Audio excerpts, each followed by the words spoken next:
What is up guys, and welcome back to the channel. Today I'm back on the SP404-MK2 and I'm going to be talking specifically about some functions in the pattern area which are going to make your life a lot easier if you're someone that likes making patterns, or maybe if you're someone that's thinking of making patterns on this device. These tips are really going to help. So it's 5 seriously useful SP404-MK2 pattern mode features. You guys seem to always enjoy these videos, so I thought that's what I'd do today. And just before we start guys, don't forget to check out all the links in the description. I've got ways you can support me so I can keep making these videos.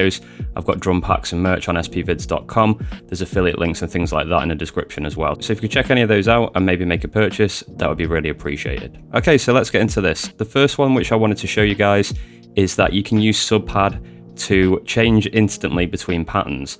So the usual behavior on the SP404-MK2 is that if a pattern is playing and then you select another one, it automatically waits for the first one to finish and then cues it and we'll play the second one directly after it seamlessly, which is a really nice feature. But sometimes we want to be able to flip instantly between patterns. Now, the only problem with this is there's no like quantize or anything like that, so you are literally just relying on your own timing. But I find you can use this technique quite a lot for intros and things like that. So all you have to do, instead of just choosing another pattern when you're jamming your patterns, you just hold subpad. That's all you have to do. So check this out, I'll show you a demonstration now.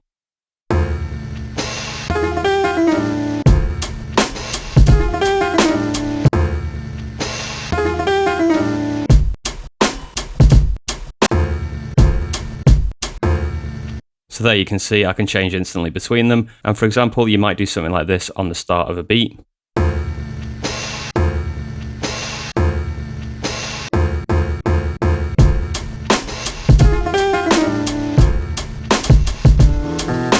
But yeah, use your own creativity. I'm sure you can come up with some fun ideas with that. So yeah, use subpad and you can instantly change between patterns. Okay, the second tip is that you can mute the metronome. Now, this can be a bit annoying sometimes, so I think it's important to know how to do this.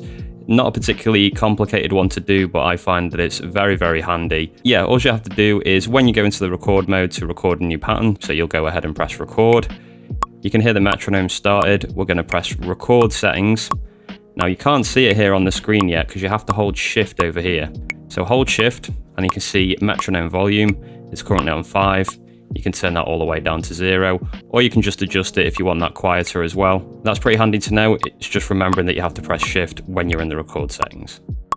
Okay, this next one is kind of a tip for the workflow of working with patterns, and this is something that I always do, and I find that down the line when you're making a beat, in the process of making a beat, this ends up saving you a lot of time. So what I like to do is once I've built a specific pattern, say just the chops, I just save that on its own and I don't delete it, I don't start layering things over the top of it. I just keep that on a pad, on the bank. So for example, on this particular beat, on pad 1, it's just the chops.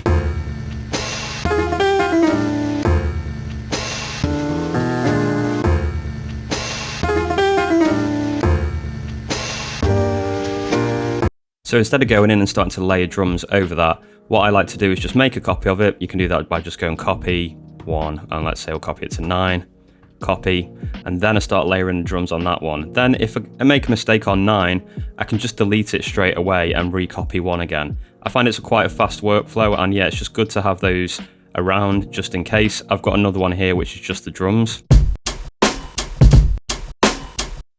And then on the next layer down, this is where I've started doing drums and sample chops on the same patterns. So yeah, save those variations. It can make things very quick when you get further down the line. For example, if I wanted to do another loop where the chops were slightly different, I can just go ahead and grab pad 2. That's my drums. I can copy that. And then I've got a pad there ready to be able to make some variations with the chops on very, very quickly. So that's how I like to work when I'm in pattern area. I'm sure that might be handy to some of you out there as well.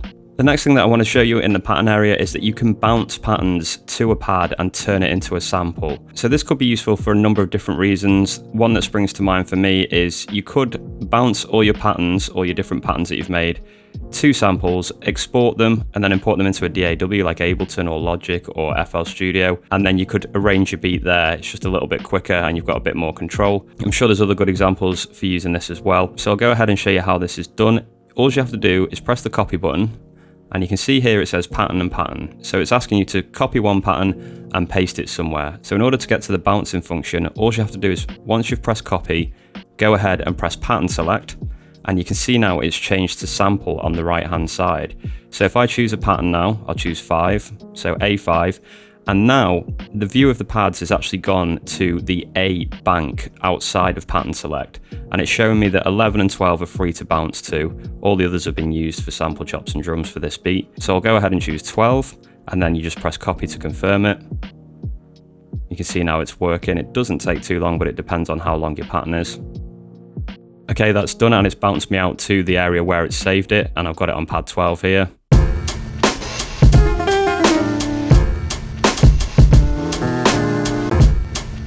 And there you go, I've got that pattern bounced to a pad, and then I could go ahead really easily and do shift import export. I could export to SD, sample, and then choose that one and export it to my SD card. Really, really cool stuff. I think that's a very useful little feature, that one. Okay, the last thing that I want to share you guys, and this can be an absolute lifesaver, it's one of the best features of the pattern area, I think. This only got introduced in a later update. It hasn't always been on the SP. I can't remember exactly which update it was, but this was a bit of a game changer. So basically what you can do is copy specific samples to other patterns. You don't have to copy all the samples at the same time. So for example, pattern 5 here. Okay, that's drums and samples, but if I do copy and then choose that pattern, and then I'm going to choose 6 next to it. Now you can see on the screen it says remain samples to copy. So if I go ahead and press remain, you may not be able to see this under my studio lights, but all the samples that we used in that pattern are highlighted. So let's say, for example, I just want the drums. I know that they're 13, 14, and 15. It gives you a sample when you press them as well, which is good. So I've lit those up, and now I'm going to confirm that with copy. Now if I play pattern 6, you'll hear that it's just the drums.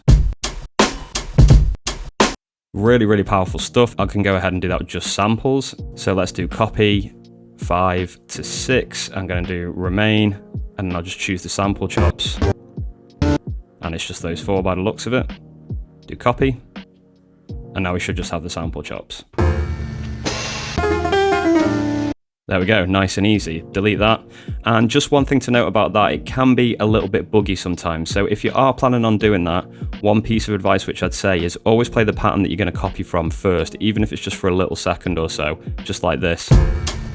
Just make sure it's selected and make sure it's been played, even for a little second. Then you won't have any problems when you go into the remain. Sometimes when you change between the patterns quite a lot, when you press remain, nothing highlights on the bank and you can't select any samples. But yeah, that's the way that you get around that little problem. Just play the pattern, and then you'll be able to do the process again, and you should be able to see the samples when you press remain. So that's it for this one, guys. That was 5 seriously useful things in the SP404 Mark II pattern area. I hope that those help. If you've got any of your own which you think are useful, please leave those in the comments below. That would be really great for me and the community as well. Just before I leave, shout out to all my members who support me monthly, and to you guys for all the support you show me lately. It's really, really cool to see, and it doesn't go unnoticed. I'll be back with another video very, very soon.